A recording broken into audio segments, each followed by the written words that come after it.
ডিটেলসটা তো আমি জানি না, ডিটেলসটা তো সিবিআই করছে। আপনিও লয়ার, আমিও অ্যাজ এ লয়ার, আমার রিয়াকশান ইজ ভেরি ক্লিয়ার।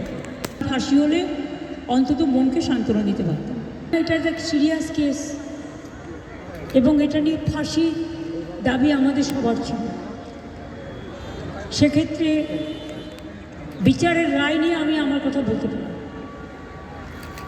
আমরা এটাই বলেছিলাম, আমাদের হাতে এই কেসটা থাকলে আমরা কিন্তু অনেক দিন আগেই ফাঁসির অর্ডার দিয়ে দিতে পারতাম, ফাঁসির অর্ডার করে দিতে পারতাম।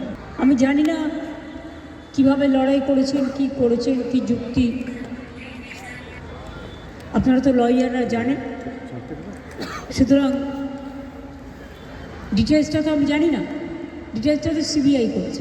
আমি এসব বলতে পারবো না, কিন্তু আমি এখনও আপনিও লয়ার, আমিও অ্যাজ এ লয়ার আমি এ কথা বলছি যে আমি তো ডিটেলস কাগজপত্র দেখিনি, but I am not satisfied. কারণ আমি ফাঁসি হলে অন্তত মনকে সান্ত্বনা দিতে পারতাম। আমার রিয়াকশান ইজ ভেরি ক্লিয়ার।